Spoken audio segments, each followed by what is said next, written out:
Good afternoon, everyone. Welcome to the community benefits session. I'm Natalia Hendricks, a development officer at Local Energy Scotland.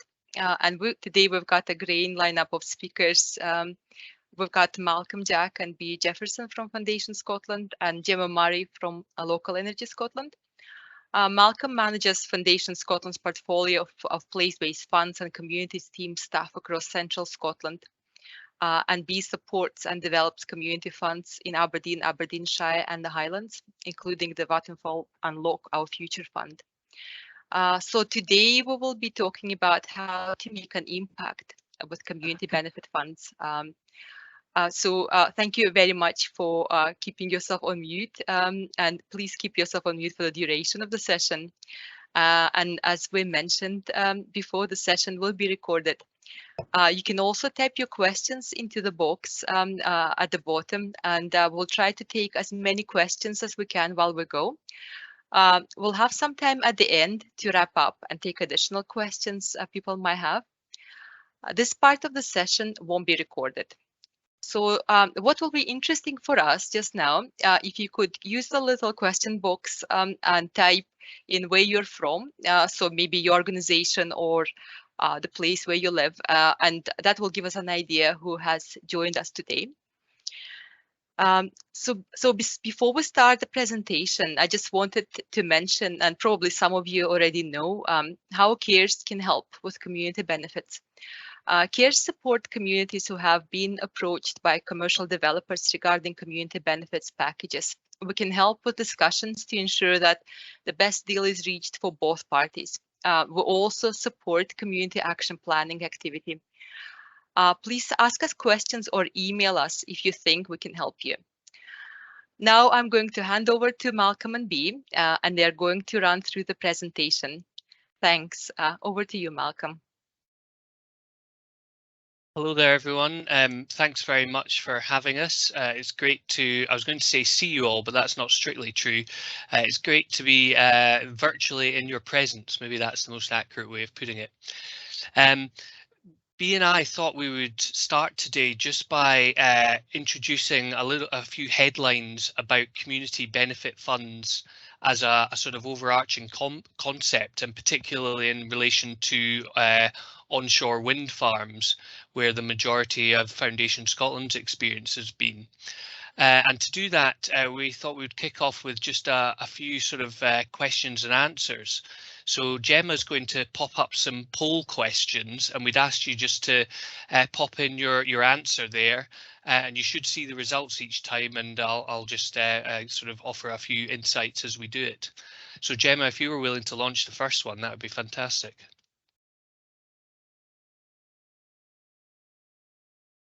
So yes, is the establishment of community benefit funds mandatory for renewable schemes in Scotland?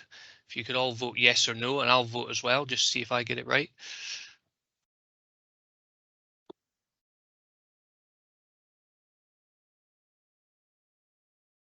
So the first things to say is well done everyone who said no.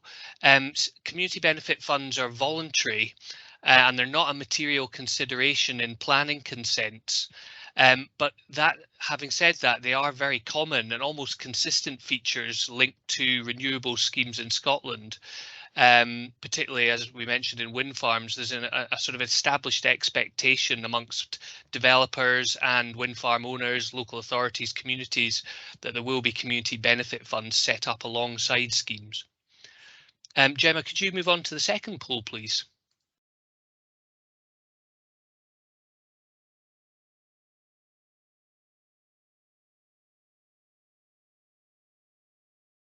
Oh, I'm sorry if some of you are finding you're not able to participate in the poll, but you can just claim that you got them all right. So how long do wind farm community benefit funds typically last? That's the question here. Very good. Straightforward. I think the fact that they last for the operating lifetime of a wind farm, and who knows, maybe beyond that if they're repowered, is quite important here, because it does mean that there's potential for long-term funding and therefore significant potential for sort of innovation and impact. And that's an important sort of distinctive feature of community benefit funds compared to a lot of other funding that's around. Gemma, would you be willing to go for poll number 3, please?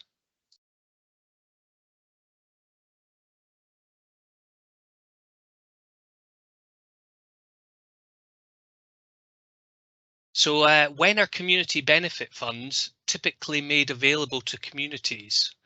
At the start of the scheme, at the end, on an annual basis or a monthly basis?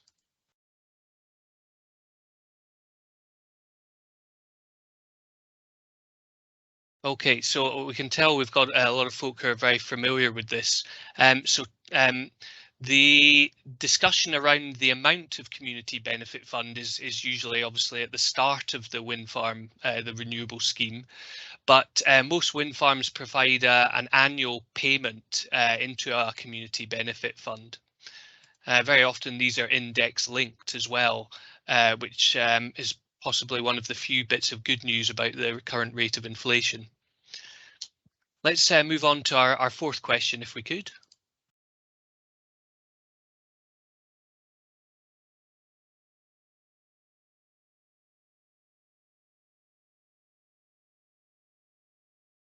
Here that comes now.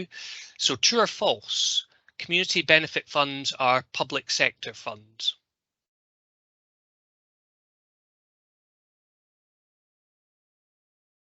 Good. Looks like everyone's in agreement there that they're not public sector. I mention that just because sometimes there's a misapprehension that they are public funds. So the fact that they're, essentially from private, or you might say community-owned sources, depending on how they're structured, it means they've got significant flexibility in how they're planned for, how they can be distributed, and how they can be managed compared to public sector funds. So again, that piece around the potential flexibility for how funds are used is really quite unusual and quite distinctive to community benefit funds. So a last question for everyone, if you could, Gemma.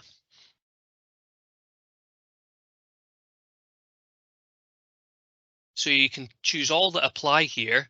How much must be provided as community benefit funds? Now, you might need to scroll down to see all the answers here. I think there's 4 options up there.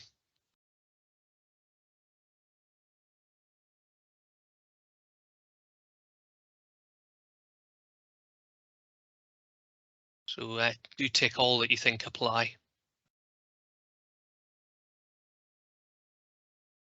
So quite a range of responses there, and I think that's understandable, and apologies, I've been a menace and given a trick question there. The answer is really sort of all of the above, because there's no set amount that community benefit funds must provide. But having said that, certainly for onshore wind, there are Scottish Government best practice guidelines which recommend an equivalent to £5,000 per installed unit megawatt of capacity, and they also recommend that it's index linked for the operational lifetime of the project. So feel free all to click on your screens and just get rid of the poll if it's still lurking on your screen there. I think, taking all of that information forward, we've sort of identified, I suppose, some key principles that we would say are good practice in relation to community benefit funds and how they're used. Up front, I think it's important to say that we would always understand community benefit funds as being most effective when they're community led. And I know that phrase is bandied around often, but in specific terms, community involvement right from the outset in both the design and then the subsequent operation of the community funds. Similarly, I suppose in the same sort of breath, we would say that bespoking the community benefit fund arrangements to the local context is really important. I think our watch phrase in Foundation Scotland team that does this sort of thing is that context is king. So that means, fund priorities, criteria, decision making, how the funds are governed, distribution approaches. There's an opportunity to design and evolve them all according to the local context that the fund's geared towards. With that in mind, we encourage all the communities that we work alongside to consider some form of community action planning process, ideally around about the times of sort of establishing the fund arrangements in the first place, so that the fund arrangement suit local contexts, but also they can be helpful as part of sort of reviewing funds or refreshing what the funds are doing. And it's a good way not just of identifying priorities, but actually galvanizing interest and awareness in both the community benefit funds, but also the range of other things that are going on in a community. We would hope that all of our sort of work alongside communities is very much around a sort of asset-based mentality, which I know is a bit of a buzz phrase, but we see that as meaning that it's about building on and recognizing and harnessing the assets that are already in a community, the people, the relationships, the skills, the groups, the organizations, partnerships, networks, as well as the sort of physical buildings, land, and any other sort of financial pieces that are around. And then using the community benefit fund or harnessing the community benefit fund to support, maintain, encourage or enhance those things. So it's starting with what's there and building on it, but also obviously not at the expense of not asking what else could be done to help tackle gaps or challenges, but very much around what can we enhance or what can we create or help communities create, so that the solutions continue that theme of being sort of locally owned and community led. We also talk a lot about distributing differently. I think that's because, I suppose it's very common for community benefit funds to be set up to do open grant making, through established rounds where people can apply for funding with their ideas and awards are made following some form of decision making process. And that's a really important and very common method of doing so. But it's not the only approach that could potentially be used to, make community benefit funds work well for that local context. Other examples, just for example, could be bursary funds for individuals taking up education and training opportunities. Funds can commission services, strategic or recurring grants to key groups or organizations, purchasing assets, repayable grants, participatory grant making events. I'm sure there's many more. But just to say, the funds are not constricted. There's quite a lot of flexibility in how they can be deployed. Similarly, a key principle around being flexible and evolving, reviewing and refining and responding as things change over time. I'm sure that's not a surprise to anyone that that's an important principle. And then lastly, just a piece around good governance, that as well as, sort of the opportunity to widen community involvement in decision making and fund activity, being, careful with conflicts of interest, making sure roles and responsibilities are clear, good lines of communication in various directions, and ultimately to make sure there's fair and transparent decision making. All of those things together, we think, are sort of underlying everything we were going to sort of discuss today. Now, there's more information about, some of these general principles, and indeed there's a toolkit to help with the setup or running of community benefit funds, and we'll make a link to that toolkit available at the end. Using that though as a backdrop, we've sort of picked out a few examples of ways that community benefit funds can be designed or operated to help tackle the climate challenge and I suppose relatedly and more recently the cost of living challenges. Just to say, this is not an exhausting list of options, but our hope was that this would showcase a few ideas and provide some food for thought, and there'll be opportunity at the end for all of us to share other ideas of ways that can happen. So over the course of the next few minutes, we're firstly going to show an example of where the climate challenge is actually overtly the primary focus of the fund, and B is going to talk about a fund called Unlock Our Future. We're also going to obviously, discuss a little bit about some of the types of projects that emerge that can tackle the climate change.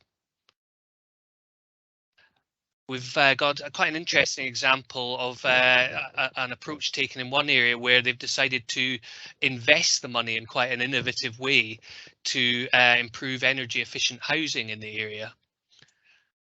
And lastly, we've got a few other ideas around using the fund to help bridge the gap between and two statutory sources of funding, which are typically much bigger and are there to help tackle climate change in a range of ways. So without further ado, I'll hand on to B now to take you through some of these examples and bring some of them to life. Thank you, Malc. So I'll be talking firstly about the Unlock Our Future Fund, which is provided by Vattenfall, who own the offshore wind farm that sits just off the coast of Aberdeen. So if you've been to Aberdeen in the past few years, you probably would have seen this wind farm because it is pretty close to the coast. And that supplies £150,000 per year into a community benefit fund. It's now in its 4th year of operation. So far, we've allocated just shy of £500,000 to projects, and that's funded so far 52 projects, all with a climate change focus. So the priority for the fund is very specifically around addressing climate change through community-based projects. That actually makes it quite different to a lot of the funds that Foundation Scotland administer. So we support over 80 community benefit funds, and probably the majority have fairly generic priorities to them. This is a bit of an exception in that we have a very specific priority around addressing climate change. That priority, it was informed by a consultation that was done when the wind farm was being set up, but also it fits in very much with the developer Vattenfall's priorities that are very much specifically around living in a fossil-free world within 1 generation. So the fund supports projects across a fairly large geographic area across Aberdeen and Aberdeenshire. And again, that is slightly different to a number of the other community benefit funds that we're involved in. A lot of community benefit funds support very small geographic communities. This one is quite a broad geographic community. And the projects are all around community-based climate action, particularly around community facilities. So next slide, please, Malc. The fund, it's administered by Foundation Scotland, but the decisions are actually made by a panel of people drawn from the local area. So the panel, it was openly recruited. We have expertise on that panel in a wide range of areas, from low carbon technologies, building, voluntary sector organisations, and it's people who have expertise both from their professional lives and their voluntary lives. And that range of expertise has been really important to us. So the panel is slightly different to a number of the community panels that make decisions on funds, in that where we're dealing with far smaller geographic areas, the priority for the panel is really to understand that local area's needs. For this panel, because we do have this specific focus on climate change and low carbon, we do need some technical knowledge as well as an understanding of Aberdeen and Aberdeenshire and voluntary sector projects. So the panel, their role is partly about making decisions on who's awarded grant funding, but also about the strategy for the fund. As Malc has mentioned, one of the big strengths of community benefit funds is that they last over long periods.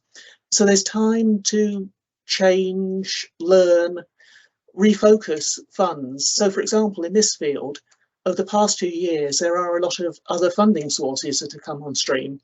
So things such as some of Local Energy Scotland's funds, the Just Transition Fund. So we don't want to be duplicating what other people are funding. So this fund can shift its priorities in order to make sure that we are filling the gaps so that we can have as much impact as possible, because we've got a fairly small fund here. So we can change how we use it over time. The administration side is done by Foundation Scotland. So we do all the basic back office stuff, as well as the assessments of the projects that then go to the panel to make a decision on. So I just want to go through some of the examples of things we have funded over the past 4 years. There's been quite a number of projects funded that are around low carbon transport. And that goes from electric cargo bikes, vans, cars, even an electric utility vehicle. So you'll see on the slide there's a picture of this bright green vehicle that's used for maintaining the flower beds in Old Meldrum. Now, the impacts of these projects, there's a lot more to it than just the carbon savings of replacing diesel or petrol van with an electric van. That's only really a very small part of it. There's all sorts of other benefits to these projects. We found that a lot of these projects are organisations that are quite unsure about moving to electric vehicles and just want to try one out. So a lot of these organisations have had several conventionally fuelled vehicles in the past, have tried an electric vehicle, and all the feedback I've had has been that they've been absolutely delighted with the electric vehicles and are now moving over to them. Because once the initial capital costs have been dealt with, these vehicles are a lot cheaper to run. They also tend to be very reliable. And also the staff members, the volunteers, the service users really enjoy working with these vehicles, particularly things like the electric cargo bikes. They've been great for organisations that need a bit more flexibility, because volunteers can use the electric cargo bikes in a way they often can't use the electric vans, the electric cars. So there's been real benefits as far as delivering services cheaply and flexibly, and also showing the community at large that the organisation has a commitment to the environment, informing the community at large. All the volunteers who've been out using these electric vehicles report that people have often approached them just to ask them about the vehicles they're using. There's a real level of interest in these. So the benefits, it's not really about just replacing a petrol or diesel car or van. It is about showing what can be done. It's about demonstrating and actually delivering incredibly valuable services to the community in a really, really cost-effective way. So that, we funded quite a lot of low carbon transport, also buildings. If you want, next slide. A lot of the awards have gone for community buildings, and there's been quite a variety of things we funded within community buildings. So PV, air source heat pumps, batteries, insulation, lighting. But over the 4 years of the fund, there has been a slight shift in the sorts of things we're funding. Firstly, we've put a lot more emphasis on making sure that the applicants have good information when they come to us for funding. So now we insist that projects coming to us for funding have had some sort of building audit from Business Energy Scotland, or what used to be Zero Waste Scotland, doing these, so that they can make informed decisions as to what they want to do with the building. Because there's not much point in putting money into something like an air source heat pump if the insulation really isn't up to scratch. So over time, the projects coming to us have become a lot better informed about what's needed. We've also shifted slightly in recognising what other funding is around, and encouraging projects to go for other funding sources, such as through Local Energy Scotland, and making sure that then we're filling gaps. Because again, we don't want to duplicate, we want to add value to what other people are funding. And I've just given one example of a particularly interesting community building we funded, if you want to just go back to Fitty, Malk. So this is a hall at a place called Fitty, or Foot D as it's officially called, which is an old fishing village that sits right at the edge of Aberdeen Harbour.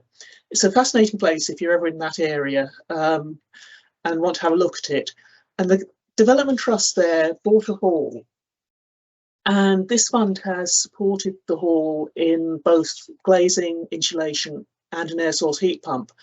But the really interesting thing this community has been doing has been tying in what's happening in the building with an arts-based project called Safe Harbour Open Seas. So this is Creative Scotland funded, and it's bringing together a group of artists and the community to look at community responses to climate change within this building, where they've really improved its environmental performance. So it's about linking the building and what's going on in the building with the community, with arts, with creativity. So just like with the low carbon transport, it's not just about the energy savings of a building, it's about what's done in the building, it's about communicating what's done in the building and using it as an exemplar. On to the next slide, please, Mark. One thing the panel has been particularly interested in supporting in this fund are small grants to do feasibility and development work, which could potentially have really big impacts in the long term. And two examples I wanted to mention that I think are good ones of this. One is Zero Carbon Daviot. So Daviot is a small village in Aberdeenshire where a group of residents have got together to look at a range of things that they can be doing to bring the village to zero carbon in the long term. And obviously one of the important things they're looking at is housing and how they can retrofit their housing. And one insight this group had was that actually there are only really 3 different types of houses in the village. So if you're looking at retrofitting, you have to understand the different treatment that each of these 3 typical types of houses would need. So we gave them a small grant to get somebody in to look at the different approaches to retrofitting for each of these 3 archetypes. And they've produced a report for each type of house. So that provides real practical evidence for people who are living there, but also it's forming the basis of a plan to develop a community-based retrofitting hub as a community enterprise. Now they understand more about what is needed in the local community. So it could be something that could be rolled out across the northeast. So potentially really big impact for a small investment. The other example I just want to mention is a proposed girl guiding centre at Braemar. So the Girl Guiding organisation developed some plans for a new girl guiding centre. A couple of years back now, they got quite a long way down the line with raising the money to build this centre. And then they came to us to ask for a small grant to review the design and see whether they could improve the energy efficiency of it, and particularly if they could bring it up to a passive house standard. And the results of this review I actually found quite remarkable. What they found was that with a few tweaks to the design, they could actually build it to a passive house standard for no more than the original design had cost. And the energy usage of this new design would be 1/10, less than 1/10 of the energy needed on the original design. So that is, for the group, it's clearly a no-brainer. This is just how it needs to go in future. But also, as well as the lower running costs, they found that it's really helping them raise the balance of funding that's needed for this, because it's suddenly far more attractive to funders to put in money into this really sort of state-of-the-art facility. So just two examples of how small grants have made a difference. So next slide, please, Mark. So that's one fund where the whole purpose of the fund has been specifically around addressing climate change issues. As Mark said earlier, another approach is more generic funds to look at different approaches to distribution. And one I want to mention briefly is actually from the Dornell wind farm in Murray, which is funded by EDF Renewables. The objectives of that fund are actually quite broad. There's an action plan done for the area that identifies quite a wide range of improvements that the local community want to happen. And one of them is around housing that's affordable and energy efficient. And the Local Development Trust have now just finished 12 new housing units. Now, housing projects, as you'll know if you've been involved with them, they usually take a whole jigsaw of funding to put together, mixture of grant funding, but also loans. And like a lot of housing projects, this project had a cocktail of funding that was brought to it. And the wind farm fund put in £60,000 as an interest-free loan, really to help them with the cash flow, because excuse me, they wanted to keep the amount they were borrowing to the minimum. And obviously it takes a while, things like the houses that were being sold, for the money to come in from those. So that's an example of a community benefit fund using its flexibility, being able to offer this interest-free loan fairly short term, just to make sure this project happened. And it's a very small part of the overall funding package, but an incredibly important part. Next slide, please, Malc. And over to you.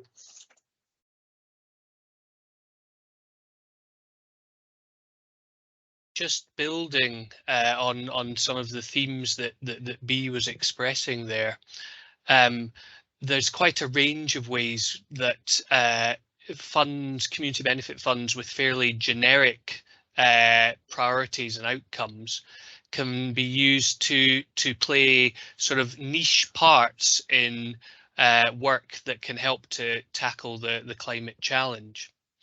Some of these ideas that I'm about to share briefly are really quite new. They haven't fully come to fruition, but again, they, both in the north of Scotland and in the central belt and in the southwest of Scotland, is the idea of commissioning or in some way soliciting or even just responding to applications from existing groups to establish community development worker posts.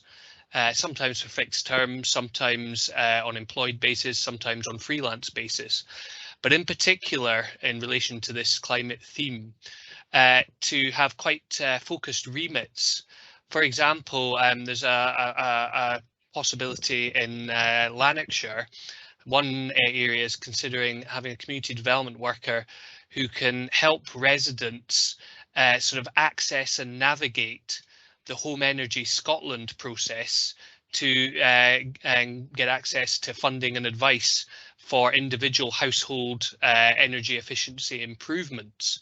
Because at the moment, unless you're quite well versed in simply using a computer and navigating quite a lot of weighty documents, the Home Energy Scotland information can feel quite daunting and put people off just right from the very start. A community development worker can hopefully help puncture that and open up that fund to people who otherwise wouldn't have considered it. Similarly, and not a million miles off what was Bea was discussing in Daviet, the idea of doing household energy efficiency surveys, which might go beyond what's ordinarily done in a standard EPC, to help provide both households and the community as a whole with information about what solutions might work best for that village or that area, and then to develop solutions accordingly.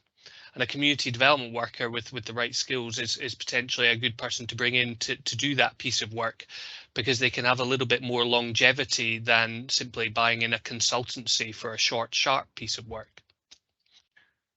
The same sort of theme, I suppose, emerges in a few ways around filling the funding gap,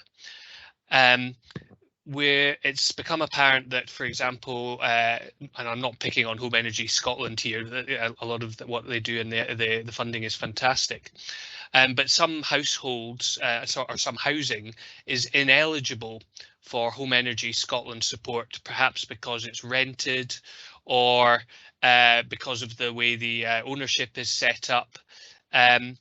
And as a result of that, those households maybe face a blockage in carrying out some of the household energy efficiency measures they might otherwise consider.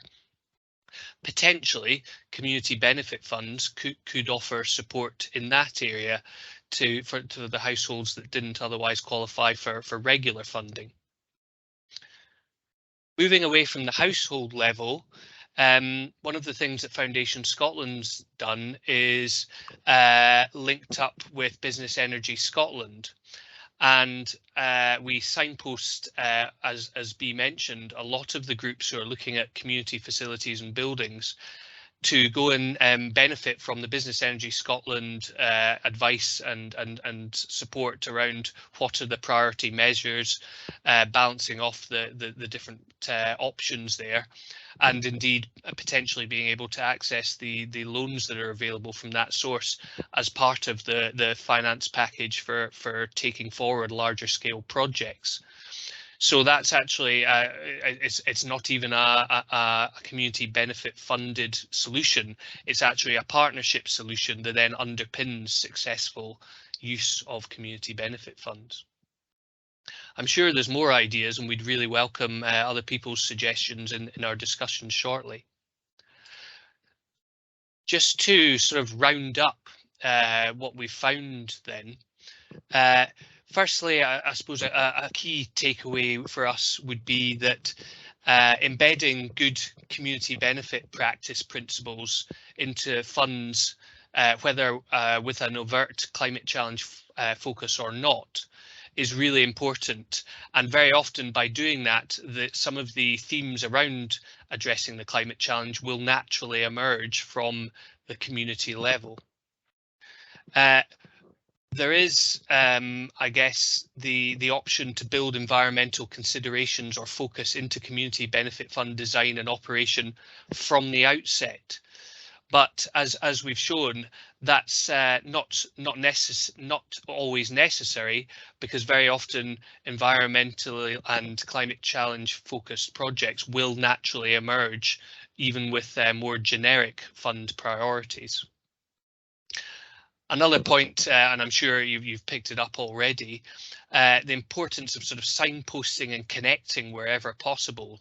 Community benefit funds are only ever going to be part of the story, and it's important that they're also not seen as just the easiest way to get funding, thereby leaving some forms of statutory funding or other funding underutilised. There was some other points that came up partly from the Unlock Our Future experience as well, wasn't there? Yes, so for me, two of the really big things that have come out from my experience with Unlock Our Future is that this isn't a trade-off, it's a win-win. What's good for the planet is good for people. In another fund I've been involved in the development of, there was quite a lot of debate in the community over whether the fund should have a climate focus or not.